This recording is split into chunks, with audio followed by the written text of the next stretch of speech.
Students, आज अपन stiffness matrix का एक और क्वेश्चन देखते हैं जिसमें अगर मेरे पास थ्री कोऑर्डिनेट्स हो, थ्री डिस्प्लेसमेंट कोऑर्डिनेट्स जो अननोन कोऑर्डिनेट्स होते हैं, अगर ऐसा हो तो कुछ हम उस क्वेश्चन को कैसे सॉल्व करेंगे। ऑब्वियस सी बात है, अगर थ्री डिस्प्लेसमेंट कोऑर्डिनेट्स हमारे पास मिलेंगे तो इट मीन्स हमारी मैट्रिक्स जो होगी वो 3/3 की होगी। ठीक है, 3/3 की मैट्रिक्स का इन्वर्स निकालना वो आपको सीखना पड़ेगा और एक बार रिवाइज करना पड़ेगा। ऑल दो एग्ज़ाम में 3/3 मैट्रिक्स के आने के चांसेस बहुत कम होते हैं, पर फिर भी अगर कभी आ जाती है तो उसके लिए आप प्रिपेयर रहिए। और 3/3 मैट्रिक्स के लिए हम स्टिफनेस इन्वर्स कैसे निकालते हैं और उनके आपस में प्रोडक्ट कैसे करते हैं, वो सब चीज़ें आप एक बार रिवाइज कर लीजिएगा। मैं यहाँ पे ये बताऊँगा कि आपको स्टिफनेस की इक्वेशन बनानी कैसी है।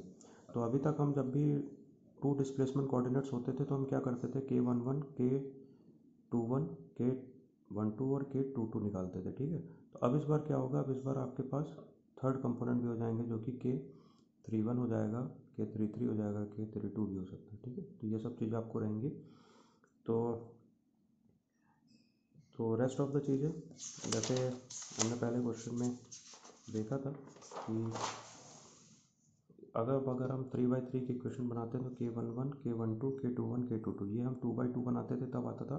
अब इस बार आपके पास K13 K23 K31 K32 और K33 ये एलिमेंट्स भी आपके पास एक्स्ट्रा आ जाएंगे।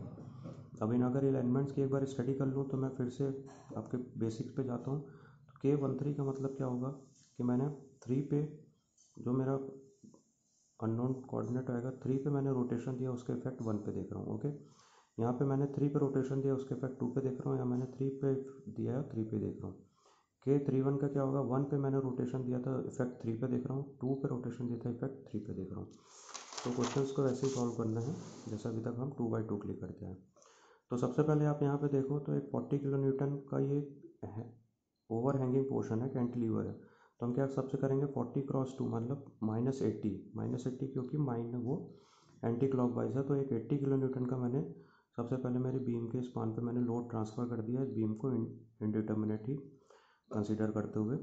तो 80 किलो न्यूटन का एक एंटी क्लॉकवाइज आपको मूवमेंट मिल जाएगा। बाकी क्वेश्चन सेम है, एक 60 किलो न्यूटन का लोड लगाए, एक 80 किलो न्यूटन का लोड लगाए, एक 4 मीटर की डिस्टेंस पे लगाए और एक 4 और 2 मीटर की डिस्टेंस पे। तो डिग्री ऑफ काइनेमेटिक इंडिटर्मिनेसी यहाँ पे 3 हो जाएगी, 3। तो assigning coordinate direction to the unknown displacement 1 2 3। और उसके बाद मैं कहता हूँ स्ट्रक्चर को रिस्ट्रेन कंसिडर कर लेता हूँ, जो अभी तक हम करते आए हैं।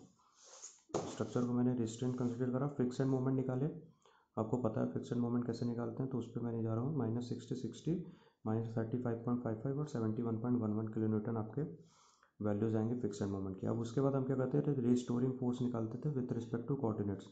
तो ये हो जाएगा coordinate 1 that is coordinate B के लिए, बी से सिर्फ एक ही स्पान जा रहा है। आप देखिए बी से सिर्फ आपका एक ही स्पान है BC। ठीक है, सी के लिए आपके पास दोनों है CB और CD, और डी के लिए आपके पास सिर्फ DC। तो इसलिए बी पे लिखूंगा तो सिर्फ MFBC लिखूंगा, सी वाले पे MFCB और CD लिखूंगा, और आपका जो डी लिखूंगा उसके लिए सिर्फ MFDC लिखूंगा। तो MFBC -60 60 -35.5 और 71.11। तो यहाँ से आपके तीनों कोऑर्डिनेट्स आ गए। ओके, अब स्टिफनेस मैट्रिक्स बनाना देखते हैं। एक चीज़ आप और देख सकते हैं यहाँ पे P की वैल्यू और क्या होगी। P की वैल्यू आप देखिए तो मेरे फर्स्ट वाले पे -80 किलो न्यूटन का आपका कैंटिलीवर के कारण जो मोमेंट ट्रांसफर होता है, तो उसको मैं P लिख देता हूँ -80। Stiffness matrix unit displacement eight coordinate 1 पे मुझे कोऑर्डिनेट पे रोटेशन देना है, उसका इफेक्ट सेकंड और थर्ड पे देखना है। ठीक है, तो 1 पे मैं दूंगा तो उसका इफेक्ट सिर्फ सेकंड तक आएगा, थर्ड वाले पे नहीं आता है। तो K11 K21 और K31 इन तीनों को मैं निकालता हूँ। तो सबसे पहले देखिए K11 क्या है, 1 का इफेक्ट 1 पे, तो 2EI/L जो कि 8 मीटर था, और 2θB + θC, क्योंकि जिस पे इफेक्ट देख रहा हूँ उसका स्लोप डिफ्लेक्शन में 2 टाइम्स से उसका थीटा होता है।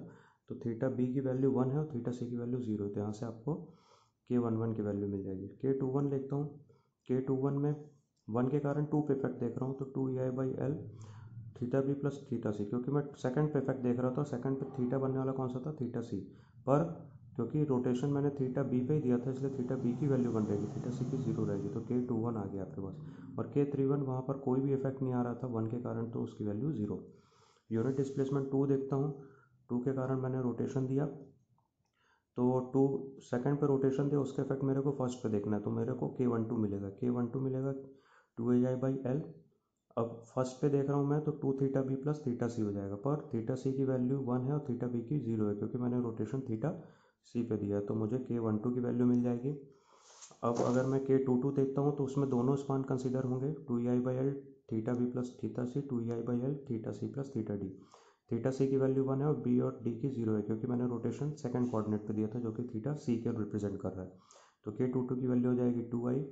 सिमिलरली 32 के लिए सिर्फ आपका कौन सा स्पान काम करेगा, 32 के लिए आपको सिर्फ ये वाला स्पान काम आएगा, ठीक है, जो कि है DCB में से सिर्फ DC स्पान, ठीक है। तो सेकंड पे रोटेशन दिया, उसको थर्ड पे इफेक्ट देख रहा हूँ, तो इफेक्ट जहाँ पर देख रहा हूँ उसको मैं क्या करूँगा, 2 टाइम्स ऑफ θd कर दिया, पर वैल्यू θc की 1 है और θd की 0 है, तो यहाँ से आपको K32 मिल गया 0.5 EI। Unit displacement eight coordinate 3 देखता हूँ, 3 पे दिया, तो 3 के कारण 2-3 पे क्या आएगा, 1-3 पे तो 0 आएगा, क्योंकि बहुत वहाँ पर उसका कोई इफेक्ट नहीं है। 2-3 पे क्या आएगा, 2ei/L, तो 2θc प्लस θd 1 है, θc 0 है, तो K23 आ गया 0.5 EI। K33 की वैल्यू क्या हो जाएगी, 2ei/L 2θd प्लस θc, ठीक है, θd प्लस θc आपको मिल जाएगा EI।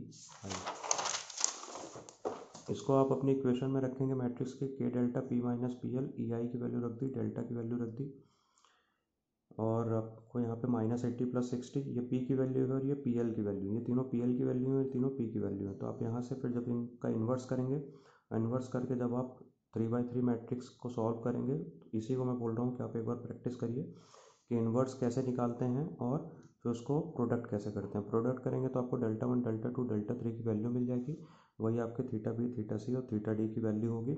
इसको आप फर्दर यूज़ करिए अपने स्लोप डिफ्लेक्शन इक्वेशन से, और वहाँ से आप क्या निकाल सकते हैं, जो भी फाइनल मोमेंट्स है।